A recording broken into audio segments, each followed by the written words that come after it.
Method video newsletter. I'm your host, Sophia Arcamone. Today we'll be doing our weekly format announcements, Who Dat Athlete of the Week, inside the four walls of the facility, outside the four walls, and shout-outs. Be sure to tune in every week. Gotta go to work. That's perfect. Nice. Now, all right, welcome back to Klemic Performance Method video newsletter. We call it the VNL. This is a historic occasion. This is historic.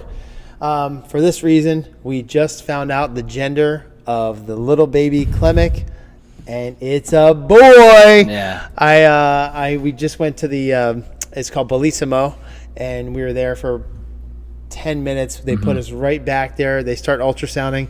I noticed before the tech noticed that there's a little wiener there, and and I said, "Oh my gosh, I see it!" And then she went back around a couple times and try to spin the baby around everything, and I saw it right away. So we were so excited because of the 18 grandkids that are. This will be the 18th. Yep. There was no Klemic boy, Yeah. so this allows the name to pass on. So it was a lot of pressure on us. Got it done. It done. It's amazing. Yeah. So bless Erica for a healthy pregnancy and everything like that. So that's our big news for the week. I mean, that's a pretty big one for me, for historic for my life, for our family to pass on. My brothers both cried when I called them to tell them and stuff like that. I called you pretty much second. Yeah. I FaceTimed my mom and my sisters were there, and so some of my siblings still don't know at this point. They will know by the time this is released, but I'm so excited. So help me with names. Help me with this. How about this? Send in names that you think are cool, because this is so hard. Girl names were pretty easy. Boys names, really hard. But yeah, so I'm excited for that, and Josh, that you'll probably be, one of the, in their lives for forever. Yeah. Just like Callie's and Andy's and everything. You've been there, so I'm excited. That's the main news. Second is you got to get those reservations in. They're starting to fill up. The 3:45 Monday, Wednesday, Friday is basically sold out now. Yeah. Tuesday, Thursday, almost sold out. Yep. So the next one is the 5 o'clock Monday, Wednesday, Friday, or on Tuesday, Thursday. In your Saturday classes, again, that's always going to be at 8:30 a.m. Saturday morning. Until that gets really busy, and we'll have to split it into two lessons. But that's our pretty much our big announcement there. After that, we're going to go right into our Who Dat Athlete of the Week. So listen to some J. Cole. All right, that was one of my favorite songs, Who Dat, by Mr. J. Cole. And Who dat? Who dat? Who dat? Who dat? Who dat? Who dat? that was one of my favorite songs, Who Dat, by Mr. J. Cole. And we have a special athlete who just really made a sensational play this week. He's at St. Joe's Prep in Philly. They were playing Roman Catholic and had it looked like they were throwing a out route, and Jason Nitz just picked it right out of the air, right through a really hard thrown ball. It wasn't he picked it beautifully. Yeah. Now, a lot of people don't know this, but Jason Nitz was a quarterback all through grade school, and so he has really good ball handling skills. No defensive end or outside linebacker was going to pick that ball off except for him. He's coordinated that way, and then he took off down the field. We'll show the play. Yeah, but it was a beautiful play, and really puts him on the map as a sophomore at a big time school like that, right? Yeah, and under the lights at UPenn is where they were playing at. Roman Catholic's a pretty good team. And I was watching the stream, and I'm like, yo, Nitzy had a pick, and I'm watching the stream, and I'm watching him have some TFLs, and he's very hard to block as a sophomore. No one's really moving him. He's doing extremely well, and then he picks the ball off, and then that's when I texted you, and I'm like, yo, take a look at this. And then St. Joe's Prep posted it not too long after, and we threw the video up on the story. But yeah, as a sophomore, anywhere, if you're playing varsity as a sophomore, anywhere, it's amazing. And at St. Joe's Prep, to be a sophomore and to getting varsity time on a team like that, it speaks to who he is, and he's done everything right. You know what I mean? He was an 8th grade All-American, played in the Under Armour 8th grade game. He's gone to trainers everywhere. He comes to us every single offseason, and he understands the importance of having that twitch and that get off and that first step, which is how you're going to get recruited.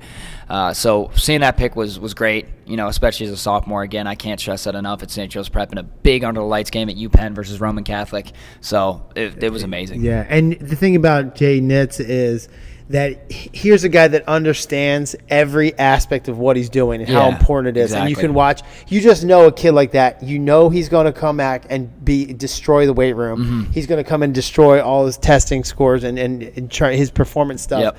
And he understands it so well.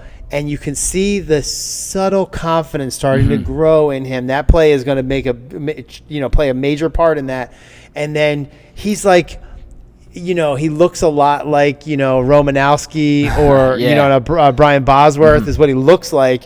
And so I think he's starting to take on that. He's a freshman playing with these big guys. Well, now he's a sophomore. Yeah. But, now he's going to start to get some of that humble confidence. He's around these guys. He jokes around with them like he's an older guy. Yeah. He's really, an integral part of their joking processes, which he's in. Now you're just going to see him play his way up to that confidence level where, he's just going to be a special player. 100%. We're going to see him play in college for sure. 100%. So we're here for you through every step of the process. And I'm so proud, that we get to coach him. Yeah. And I'm sure we'll have him again back this year. Yeah, for sure. And that was a great point, though. I just want to hit on that. Is like he came in here as like a 8th grader. He started with us, but he's in here at 8th grade working out, and he's training with the older St. Joe's Prep guys and the older mainland guys, and he's working out with them, and he's seeing what they do and how they work, how they approach, and he's taking on that process from an 8th grader. He kind of saw how everything worked and you approached everything, and now he's doing extremely well. Yeah. So, we'd love to see it. Proud of you. Proud to call you Who Dat Athlete of the Week. Yep. So we'll get into the what's going on inside the four walls. This is where Coach really explains, okay, this is the important part that we really need you to watch. So it's going to be about 5 minutes of spitting fire about what we're doing inside these four walls this week. Okay, we'll see you on the next side. All right, we're back. Coach Holsupple program this whole week's of workouts. You'll see them up on the 2 screens. We're in the facility right now. And as you come in, if you're a parent that stops in and sees what's on the screen, we explain it. And then even have a presentation of what that focuses on. If it's acceleration, if it's initial force, center mass management, max velocity, we have a presentation that the kids, we want them to understand. So we figured out if they know it, they're investing their time versus just spending their time. We want them to invest their time. If they know why they're here, they're going to do it better. So let's just have Coach just wrap for us. Yeah, this week, just like any other week, is the same structure: acceleration, IFG, center of mass, max velocity. And the theme is the same as it's always been, right? We know that movement is the ultimate link of all sports. That's a commonality between everyone. That's why if you train with us and you're a football player, basketball player, or volleyball or field hockey, we're aiming to do the same thing in all of the sports, and that is expand how much space an athlete can cover or create, because that is the differential between high school, college, NFL, or NBA, or WNBA, or whatever sport you go to end up playing. The fastest and best moving people, regardless of the position, make it to the pinnacle of sports. And that's just how it goes. Nobody's slow in the NFL. No one's slow in the WNBA. All of these people at these different positions and athletes at these different positions are extremely good movers. So our job is to create a better mover in the athlete. And that's why we select the exercise we select, and we program the way we program. Because you need to have a great first step, which is initial force generation. And it's not just the first step in acceleration. It's the first step in any movement, whether you're on offense or defense. And then you have acceleration, which is from that ball of potential energy to now kinetic energy, and now you're moving. And the acceleration period, our goal is to get you up to max velocity as quickly as possible. Why? Because outside of track, no one is hitting their max velocity. It's impossible to hit your max velocity in a football field. You have on equipment. You have people chasing you. You're changing directions. You're cutting. You're not moving in a straight line. That's why you see these NFL metrics, and these guys you're like, oh my, how's the fastest guy in the NFL this year only running 22 miles an hour? Because it's impossible to reach max velocity in a football field. So us spending our time doing all of these different things, that's not conducive to actually producing a better athlete. Like, for instance, spending more time on max velocity.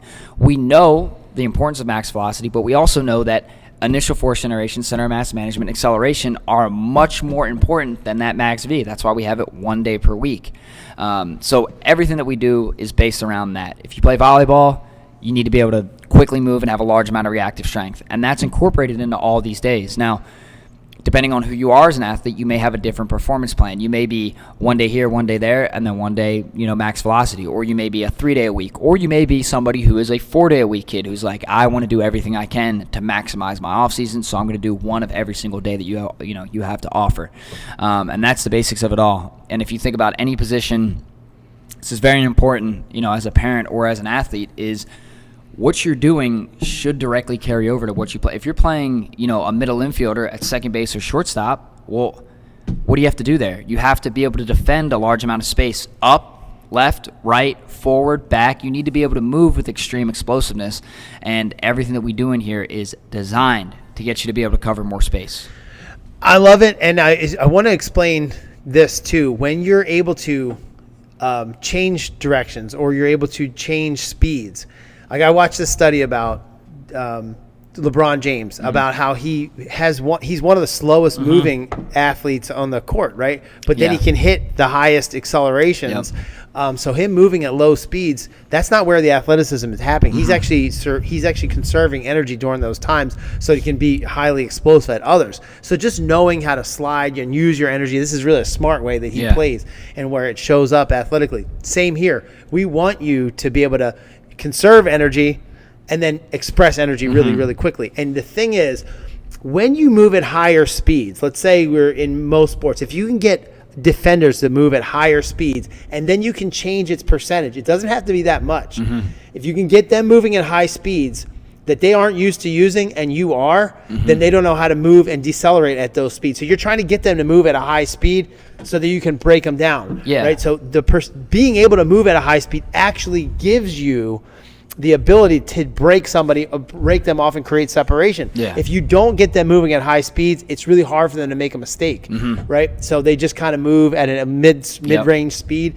So those highs and lows are at high speeds, or those high risk to the defensive players. And stop faster to play faster. So if you're already fast and you can accelerate very quickly, but then you can also stop very quickly, well, now all of a sudden it's extremely hard to defend you, right? And in the NFL right now, like, the top receivers are the best center and mass managers. Like, they're able to have insane releases, and they're able to set up and manipulate speed as far as their body posture and everything like that, which goes along with center and mass management. And then they're able to stop on a dime and cut and change direction, which DBs who may be faster than them can't, cover them, because they have not practiced and they've not learned to use their body the way the receivers like Devontae Adams have. And me as a player, I remember going, if I'm moving high speeds, my head fakes, my eye fakes, my body language changes, it highly affects the defensive back. If 100%. I'm not moving fast, all the head fakes in the world don't do a thing. So I remember being at the line of scrimmage and seeing everybody dance in the line of scrimmage, and the defensive backs with those long arms, they're stringy and wiry,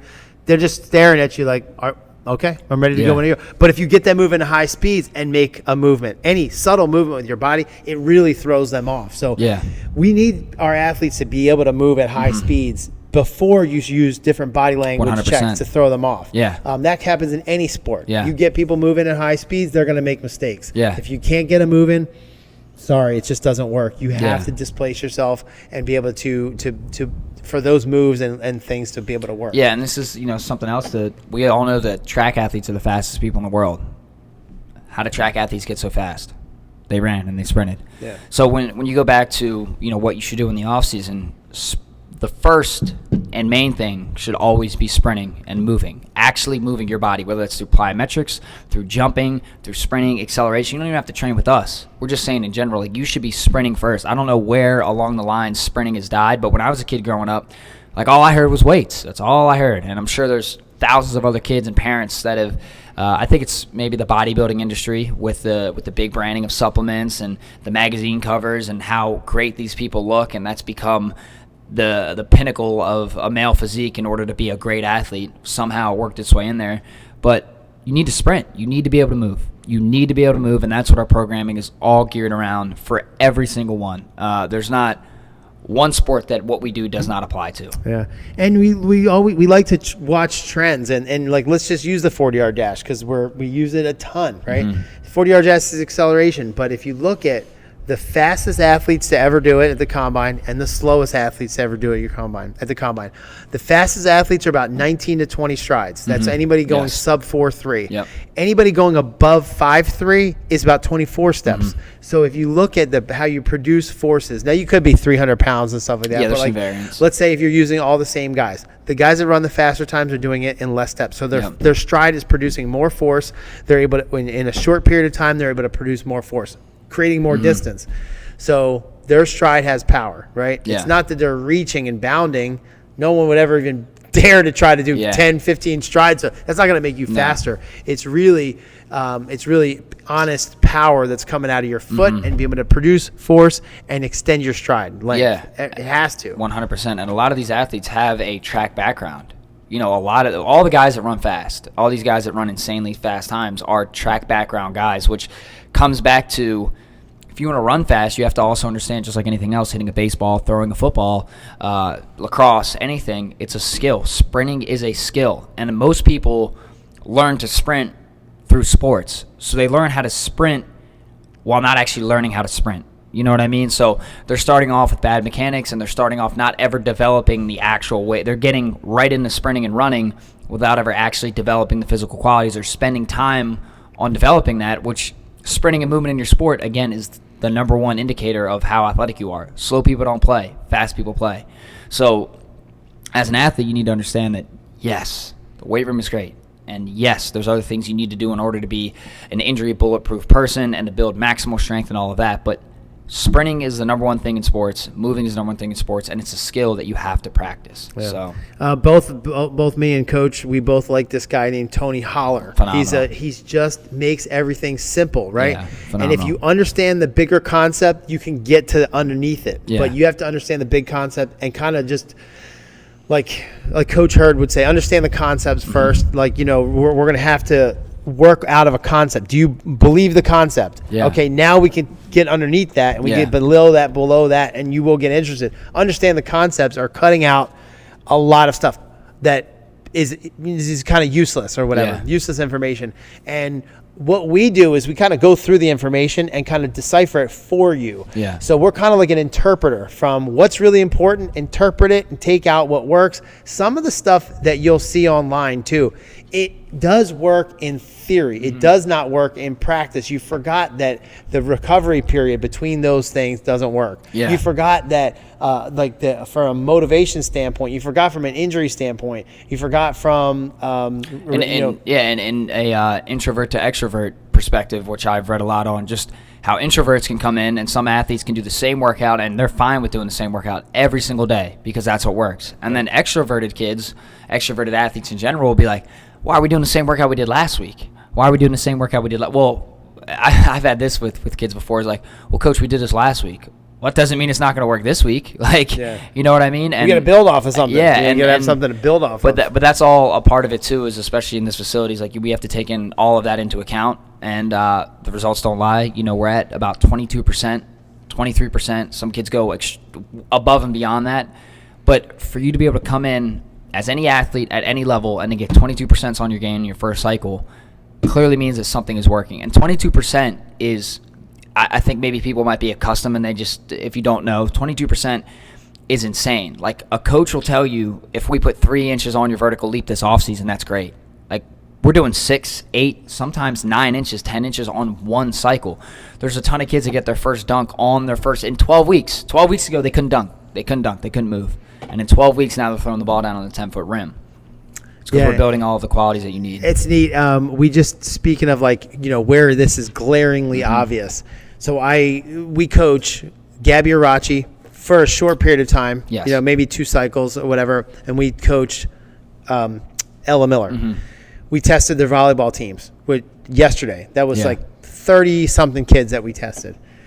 Ella's vertical leap, 30.8. Wow. The very next best down the list was 22.5 by Gabby Arachi. Yep. And then the next down the list over there was maybe 21.5 or 21.4. And then about 90% of the jumpers, the rest of them were all underneath 20, so 20 and lower. We coach Gabby and we coach Ella a lot. Yeah. So there you go. Yeah. We coached them or we didn't coach them. 30, she's almost 10 inches higher than the next best. At 10 yards, we did their 10-yard test. Yeah. She ran a 165, and the next fastest was 195. Amazing. Right? So you have nobody even close in her within 10. So her acceleration score. Sorry, there was one girl that ran a 179. Wow. That's true. Okay. Then the next best was 195, and the rest of them were between 195 and over 2. Yeah. So at 10 yards, that's how athletic she is, and she trained that. She's very gifted anyway. For sure. But I mean, you're at a super high percentage that she's, of what we train, and those are things that are. There are qualities that are really important on the volleyball court, right? Yes. We wouldn't test it in volleyball if it didn't make sense, right? Yeah. Just so we can have the information. We don't do that much.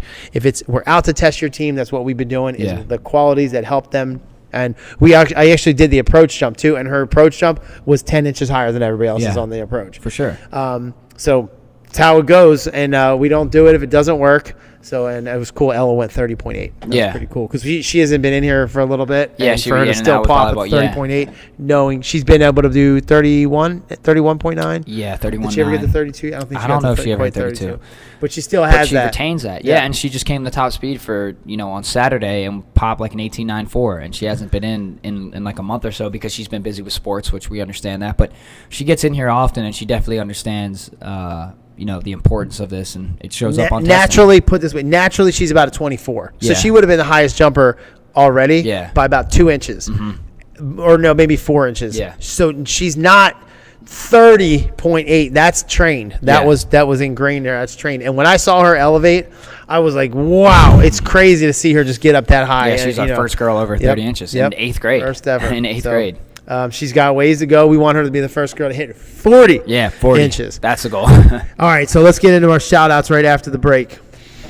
All right, couple of cool shout-outs. Shout out. I got Hunt. Yeah, first tackle. Yeah. There you go, buddy.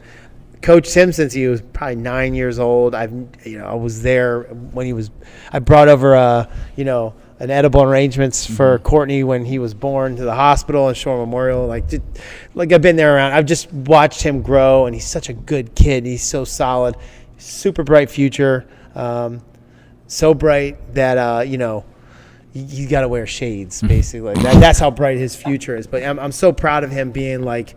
That he does all the off the field things. He works with his dad doing all the mental performance stuff, and then he does the dieting. You guys are talk back and forth call him on Holistic Hunt. You guys really vibe on that stuff. So couldn't be more proud of a kid. And to get his first tackle, I think I even got choked up when you told me that. Yeah, freshman year. Yeah, we're gonna see a lot more. Yes, and I'll throw a shout out here to Jameer Rowe. Jameer is St. Joseph, another SJP kid. He's really finding his. He's really finding his way through as a receiver right now, and he's, having some big games. Like he scored last week against Roman Catholic. He's making some great catches. He's so hard to tackle because how strong he is. He does everything so effortlessly. Yeah. It doesn't look like he's trying. Jumps. He doesn't kind of there's no effort. There's no, it's almost like you wish he had a little bit more intensity. He didn't say anything. Everybody will be doing vertical leaps on their mats, and it's like, would you hit 33? Would you hit 34? 31? Jameer, would you hit 39.5? I'm like, yo, you didn't say anything, dude. You're about to PR, and he's like, yeah, I know. Jameer's He's real quiet, real humble. His mom is one of your favorite happiest people that walks in the door. It's just great to have him around. We have I think one of the greatest things that we have in this place that we cannot recreate. You cannot recreate. Iron sharpens iron. Yeah. This is you'll see our mainland kids and our Ocean City kids fired up with our St. Joe's prep, our St. Augustine prep kids. They all getting after it. Gammy kids, and they're just they start to get this greatness built from this place. I didn't do it. All I did was, you didn't do it, I didn't do it, they did it. Yeah. Now you can't stop it. Yeah. You could try to go somewhere else, try to get that intense environment. Yeah. You can't. Screaming and yelling where people are trying to getting close to and a then PR. The college kids come back too, and it's it's a whole. They see Keon Saab running through here. They see a couple guys that they see a Vinny Papali, Jaron Hayek. You see, and you just cannot recreate that environment. Yeah. And the intensity 100%. Of knowing your test score and then trying to beat it. It's like maxing out every single day. It is maxing out every single day. It's just test scores and not weight scores or whatever. Yeah. So, but anyway, that had nothing to do with shout outs. I was just getting all fired up about it. Dahani Cobbs too. Camden. Dahani's killing it. Yep. He's killing it right now. Going to Villanova. Yeah, going to Villanova. He's having his way, right now. So he's doing well.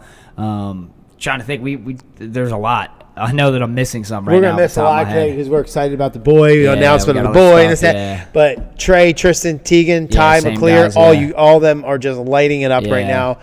Guys having multiple, big plays and big days. Ty's a starter now at safety now. No more in the rotation. He is the starting safety. Yeah. We knew as soon as he got his foot in the door, he was going to kick it wide open and make plays constantly. He's had leading the team in tackles. That's right. So I want to get into that. He was leading the team in tackles. Justice Payton too, Cedar Creek, almost leading the state in tackles. He had a 20 tackle game against, I think it was Spirit. 20 tackles in a game. Quieter kind of kid, not saying he's just a smiley happy kid. Related to Austin Johnson. Yeah, right? He's another kid, man. He asks me a million questions when he comes in here, which is a good thing. You know what I mean? He's asking me, okay, what does this do? What does that do? How does this work? How can I see this? How can I understand this? Same thing with the crews. He's always asking crews questions and seeing how things work. And he's having an 100+ tackles this season. Crazy.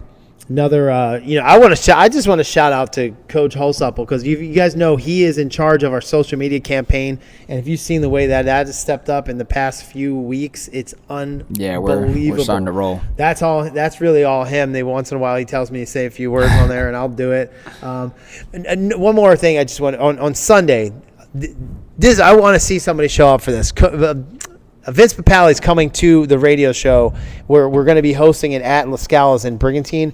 He'll be actually co-hosting it, and then he'll be signing autographs from 11 to 12. But we were actually going to me and you were looking at real estate today, and we ran into Big Wally's furniture store, and Big Wally he was like, hey, I love that show. I love that radio show. It was a neat thing. And I keep telling Josh, I'm like, everyone stops me and says they love this radio show. And great. That's a good. I know the kids don't listen to radio so much anymore, but between 45 and 65, a lot of them do. I would love to see some of you guys meet Vince Papale. You'll be in the presence of just greatness. Somebody who refused to quit. And you could just see how they still get to milk that story. He's actually the embodiment of Rocky Balboa in a real person, in a real story in Philly. So we don't have to have a fake statue anymore. Yeah. We can have Vince Papale. Well, he will be in the building. He was in my wedding. I'm just excited to be. Invincible's a phenomenal movie. Great movie. I'm going to sit shotgun with him, and we're going to talk for an hour about our similarities between generations of football. And his son's a professional football player who trains here too. Yep. So anyway, we're going to miss a lot right now, but I'm just living off of a high of finding out I'm having a boy and get to pass the Clemic name on to the next generation. So that'll do it from the Clemic Performance Method Studio, unless you have anything else to go. We'll see you around. We'll see you next time. All right. We have some time. Can you